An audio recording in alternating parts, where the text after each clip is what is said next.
આજના યુગમાં અનેક પ્રકારની છેતરપિંડી થતી જોવા મળે છે।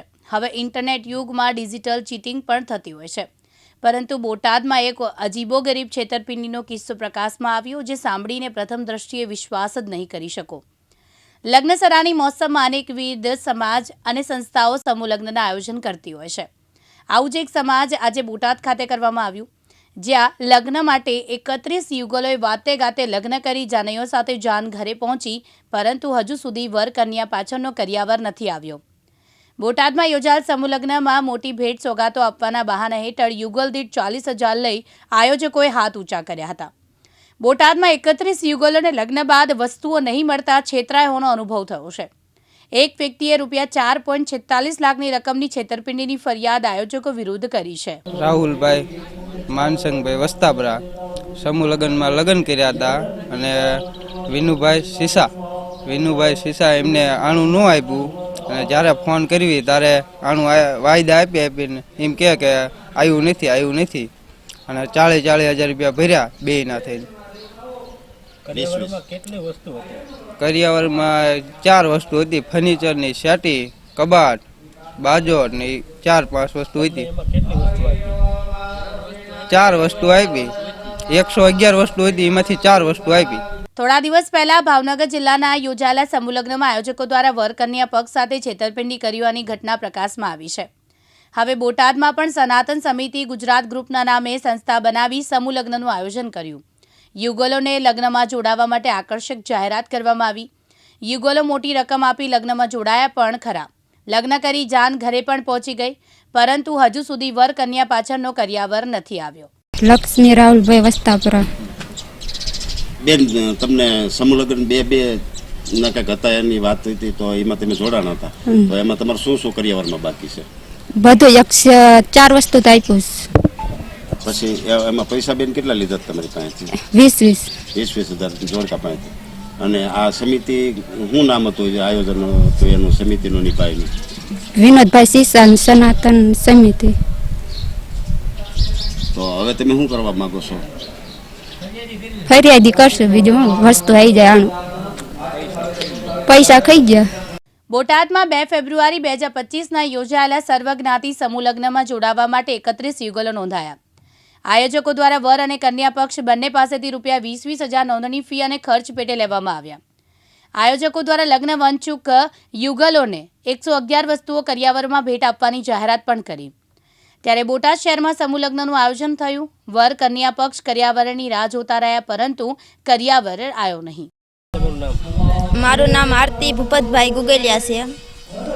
અમારા સમૂહમાં લગ્ન કર્યા હતા અને અમને ફર્નિચર આપ્યું, બીજું કશું નથી આપ્યું। અને ફોનમાં એમ કહેવામાં આવ્યું કે આનું તમારા ઘરે આપી આપશું, પણ અમે ફોન કરીને તમને વાયદા આપે છે કે અમે આજ આપશું ને કાલ આપશું કે। આયોજકનું નામ શું હતું બેન? એનું નામ વિનુભાઈ આયોજન કર્યું હતું। વસ્તુ 111 વસ્તુ લખી હતી અને એમાંથી 4 વસ્તુ ફર્નિચરની આપી છે અમને। અમે 20 ભર્યા હતા। આયોજકો દ્વારા દરેક વસ્તુઓ ઘરે પહોંચાડી દેવાની ખાતરી આપી।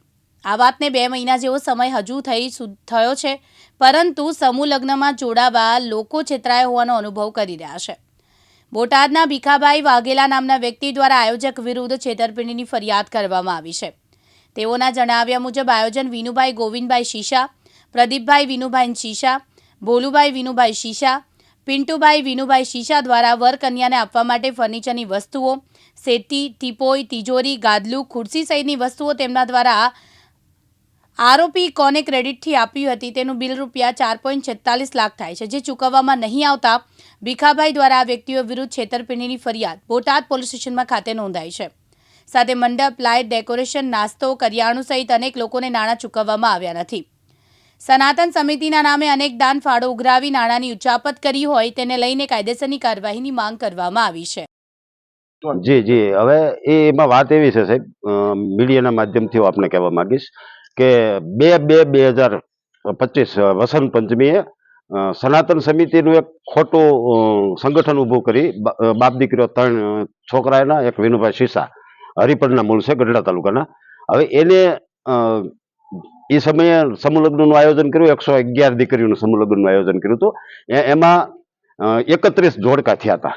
હવે 31 જોડકા પાસેથી એને 20,000 રૂપિયા લીધા, એટલે 62 લોકો પાસેથી એને 20,000 લીધા, એના ટોટલ 12,40,000 રૂપિયા થાય. તો કરિયાવરમાં એને કાંઈ આપ્યું નથી મારા હિસાબે. અને ફર્નિચરમાં હું વચ્ચે રહ્યો હતો, હું અને એક મારા મિત્ર છે, એ બે વચ્ચે રહ્યા હતા.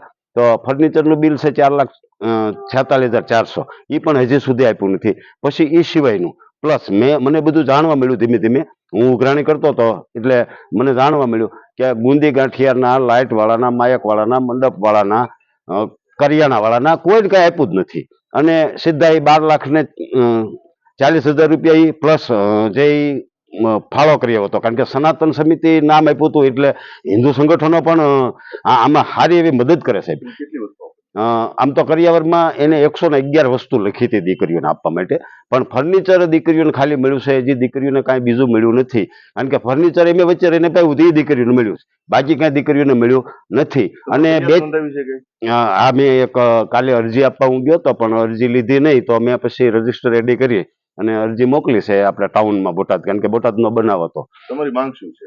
બસ આ બધાને પૈસા મળી જાય, દીકરીઓને કરિયાવર મળી જાય, અને એમાં આપણે જે કાંઈ કરવું પડે આપણે યોગ્ય, જો કે આપણને ન્યાયતંત્ર ઉપર ભારતમાં રહી છે ભરોસો છે, ન્યાયતંત્ર યોગ્ય આનો કંઈક ઉકેલ લાવશે, એટલે બધા દીકરીઓને કરિયાવર મળી જાય, જેના બાકી છે એના બધાને પૈસા મળી જાય. અને બીજું મારી એક ખાસ માંગ છે કે આમાં હિન્દુ સંગઠનનું નામ આપી, સનાતન સમિતિનું નામ આપી અને જે છેતરપિંડી કરી છે, એટલે ભવિષ્યમાં આવું ન થાય એ પણ થોડુંક આપણે વિચારવું પડે, કારણ કે આપણે થોડાક હિન્દુત્વવાદી છીએ.